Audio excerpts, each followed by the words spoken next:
Hello लोगोफोर आंनि नैबे गोदान मोनसे भिडियोआव गोदान बोसोरनि गाहाम हामलायनायजों लोगोसे नोंथांमोनखौ बरायनाय जाबाय। आसा खालामो नोंथांमोननि गोदान बोसोरा मोजाङैनो मोजां बारलाङो। दिनैनि फार्स्ट आपडेटआव दङ इंलिश मेकार इउटिउब चेनेलनिफ्राय। बिथाङा गावनि चेनेलाव भिडिअ होयैया 2 उइक्स जाबायमोन। फाइनालि इंलिश मेकारा गुटखा मास्टारमोननि न'आव थानानै गुटखा मास्टारमोननि गोदान न'खौहाय आनबक्सिं खालामहैबाय। आं बेनिनो ससे भिडिअ क्लिपखौ होनि। Hello guys, after a long time I'm coming Gutkha Master houses and today I'm going to unbox Gutkha Master lifestyle. What are you doing? Gutkha Master, what are you doing? Gutkha Master, how are you? Gutkha Master family, how are you condition? And today I'll disclose everything. Hey Gutkha Master, where are you? फुल भिडिअखौ नोंथांमोना English maker YouTube चेनेलाव थांनानै नायनो हागोन। दिनैनि second आपडेटआव दङ round to health YouTube चेनेलनिफ्राय। स' बिथांमोननि चेनेलाव zombie दा लिभिं डेड एपिसड 2 खौ होनाय जाबाय। एपिसड 1 आथ' बिराद सिगाङावनो ओंखारदोंमोन।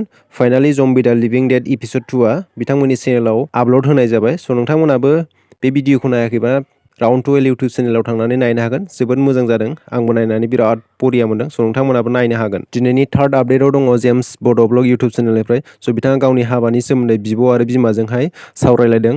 स' बिथां जेम्सनि हाबानि सोमोन्दै बिनि बिमाया मा बुंदों आं बिनिनो ससे भिडिअ क्लिपखौ नोंथांमोननो होनि। आइखौबो सोंगोन आङो दिनै खुलाहा इउटिउबनि गेजेरजोंनो आइ मा बिहामजो लाबमारनांसिगोन ना नोंसोर नायना लाबगोन ना आं नायना लाबनांगोन? लाबनांसिगौथ' आं आरो एमान उखुब जाबाय थानाय बेमारि मानसि नोंसोरनि मोजांखौ आं नुलांबा आंहा बिराद थैबाबो सान्थि जालांगोन। बेनिखायनो नों लाबोबाबो मोजां जागोन आरो नों गोसो थोना लाबोयोबाबो मोजां न'खरनि मोजां मानसि लाबो।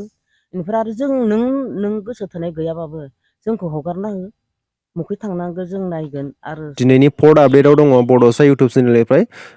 बे इउटिउब चेनेलाव जोहोलावफुरि पार्क बेखेवनायनि मोनसे भिडिअ आपल'ड होदोंमोन। EM दनेन्द्र बसुमतारी बिथाङा खुलिदों आरोना बे जोहोलावफुरि पार्कखौ। स' बिनिनो आं ससे भिडिअ क्लिपखौ होनि। नितामनि बिथाङा बे जोहोलावफुरि पार्कनि सायावहाय फंनैसो बाथ्रा बुंदों।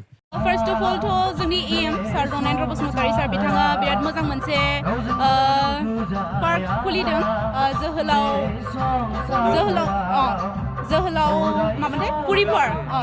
जोहोलावफुरि पार्क खुलिदों।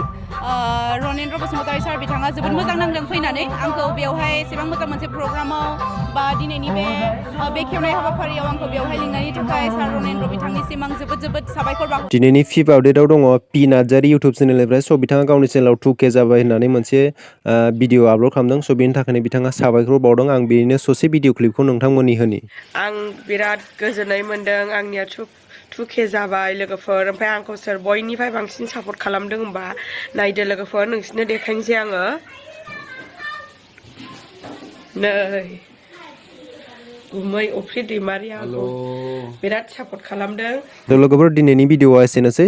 नोंथांमोना आंनि चेनेलाव गोदानब्ला चेनेलखौ साबस्क्राइब खालामनानै आंनि चेनेलखौ थाबैनो 1K खालामनानै होदो। आं बिदिनो गोदान भिडिअ आपडेट होबाय थागोन जोंनि बर' इउटुबार्सजों लानानै गुबुन इउटुबार्सफोरनिबो। स' दिनैनि भिडिअआ एसेनोसै। लोगो मोनफिनगोन गोदान मोनसे भिडिअ। बाय बाय।